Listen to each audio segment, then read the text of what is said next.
ಯುವ ಕಾಂಗ್ರೆಸ್ನ ಕಾರ್ಯಕರ್ತರು ರಾಷ್ಟ್ರ ಮಟ್ಟದಲ್ಲಿ ಚರ್ಚೆ ಆಗ್ತಾ ಇರ್ತಕ್ಕಂಥ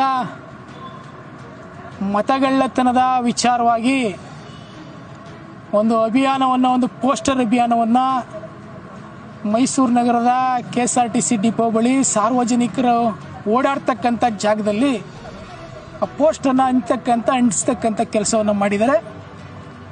ಇದು ಭಾಳ ಖಂಡನೀಯ. ಯಾಕೆ ಅಂತ ಅಂದರೆ, ಇವರ ರಾಷ್ಟ್ರೀಯ ನಾಯಕರುಗಳೇ ಈ ವಿಚಾರವನ್ನು ಇಲ್ಲಿವರೆಗೂ ಸಹ ಸ್ಪಷ್ಟೀಕರಣ ಕೊಡೋಕ್ಕೆ ಸಾಧ್ಯ ಆಗಿಲ್ಲ.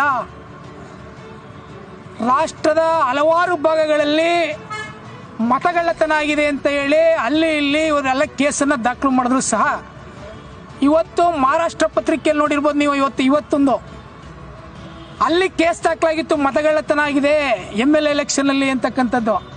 ಆದರೆ ಇವತ್ತು ಅರವಿಂದ್ ಅಂತಕ್ಕಂಥ ಕೇಸ್ನ ಮುಖ್ಯ ಅಧಿಕಾರಿ ನಮ್ಮ ದತ್ತಾಂಶಗಳಿಂದ ತಪ್ಪಾಗಿದೆ ಹೊರತು ಯಾವುದೇ ರೀತಿ ಮತಗಳ್ಳತನ ಆಗಿಲ್ಲ ಅಂತ ಇವತ್ತು ಪತ್ರಿಕಾ ಸ್ಟೇಟ್ಮೆಂಟ್ ಕೊಟ್ಟಿದ್ದಾರೆ. ಇದು ನಿಮ್ಮ ಮುಖಭಂಗ ಅಲ್ವಾ ಕಾಂಗ್ರೆಸ್ ಅವ್ರಿಗೆ? ಇದನ್ನು ತಿಳ್ಕೋಬೇಕಲ್ವ ಯುವ ಕಾಂಗ್ರೆಸ್ ಅವರು? ಸುಮ್ಮನೆ ಯಾವುದೋ ವಿಚಾರ ಯಾರೋ ಮೂರ್ಖ ಒಬ್ಬ ಯಾರೋ ರಾಜ್ಯ ಹೋಗ್ತಾರೆ ಅಂತೇಳಿ ಅವ್ನಿಗೆ ಯಾರೋ ಸಪೋರ್ಟ್ ಮಾಡಿಲ್ಲ ಅಂತ ಒಂದು 4 ಹುಡುಗರು ಕಟ್ಕೊಂಡು ಅವ್ರಿಗೆಲ್ಲೋ ಹೋಗಿ ಒಂದು ಕಾಫಿ ಟೀ ಕುಡಿಸ್ಕೊಂಡು ಪಾಪ ಅವಕ್ಕೇನು ಹಿಂದೆ ಗೊತ್ತಿಲ್ಲ ಮುಂದೆ ಗೊತ್ತಿಲ್ಲ ಕರ್ಕೊಂಡೋಕ್ಕೆ ಸಾರ್ವಜನಿಕ KSRTC ಬಸ್ ಏನು ಕಾಂಗ್ರೆಸ್ ಅವ್ರ ಅಪ್ಪನ ಮನೆ ಸೊತ್ತೇನ್ರಿ? ಸಾರ್ವಜನಿಕರು ಸೊತ್ತು, ಕರ್ನಾಟಕದ ಆಸ್ತಿ. ನಾವು ಹಂಚುತ್ತೀವಿ. ನಾಳೆ ನೀವು ಪರ್ಮಿಷನ್ ಕೊಡ್ತೀರಾ? ನಾನು DC ಅವ್ರಿಗೆ ಕೇಳ್ತಾ ಇದ್ದೀನಿ. ನಾವು ನಾಳೆ ಇವತ್ತು ಕರ್ನಾಟಕದಲ್ಲಿ ಕಾಂಗ್ರೆಸ್ ಸರ್ಕಾರ ಅಧಿಕಾರದಲ್ಲಿ ಇದೆಯಲ್ವಾ, ನಾವು ಹಂಗೆ ನಾಳೆ ಸ್ಟಿಕ್ಕರ್ ಅಂಟಿಸ್ತೀವಿ, ಇವರು ಪರ್ಮಿಷನ್ ಕೊಡ್ತಾರಾ? ಯಾಕಿನ್ನೂ ಕೇಸ್ ದಾಖಲು ಮಾಡಿಲ್ಲ? ನೋಡಿ, ಸೂರ್ಯಂಗೆ ಗ್ರಹಣ ಹಿಡಿಯೋದು ಕೆಲವೇ ದಿನಗಳು ಮಾತ್ರ. ಕಾಂಗ್ರೆಸ್ ಸರ್ಕಾರ ಬಂದಿರ್ಬೋದು, ನಾಳೆ BJP ಸರ್ಕಾರ ಬಂದೇ ಬರುತ್ತೆ. ಕರ್ನಾಟಕದಲ್ಲಿ ಅಧಿಕಾರಿಗಳು ನೀವೇ ಇರ್ತೀರಾ. ಯಾವುದೇ ಒಂದು ಪರವಾಗಿ ನೀವು ಕೆಲಸ ಮಾಡೋಕ್ಕೆ ಹೋಗ್ಬಾರ್ದು. ಕಾನೂನು ರೀತಿಯಲ್ಲಿ ಕೆಲಸ ಮಾಡಿ, ನಾವು ಒಪ್ಕೊಳ್ತೀವಿ.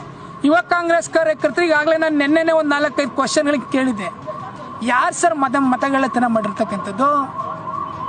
ನಿಮ್ಮ ವಂಶ ಪಾರಂಪರ್ಯವಾಗಿ ಮತಗಳ್ಳತನ ಮಾಡಿ ಅಧಿಕಾರದಲ್ಲಿ ಸತತವಾಗಿ 60 ವರ್ಷ ಆಡಳಿತ ಮಾಡಿದಂಥ ಕಾಂಗ್ರೆಸ್ ಅವರು 14-13 ವರ್ಷದಿಂದ ಆಡಳಿತ ಮಾಡ್ತಿರ್ತಕ್ಕಂಥ ನಮ್ಮ BJP ಸರ್ಕಾರದವರು ಮತಗಳ್ಳತನ ಮಾಡಿರೋರು ನೀವು ರೀ. ಇದೇ ನಿಮ್ಮ ಕಾಂಗ್ರೆಸ್ ಅಧಿನಾಯಕಿ ಇಂದಿರಾ ಗಾಂಧಿ ಅವರು 1971 ಮತಗಳ್ಳತನ ಮಾಡಿ 75ರಲ್ಲಿ ಅಲಹಾಬಾದ್ ಕೋರ್ಟಲ್ಲಿ ಇವರು ಮತಗಳ್ಳತನ ಮಾಡಿದ್ದಾರೆ ಅಂತ ತೀರ್ಪು ಹೊರ ಬಂತು.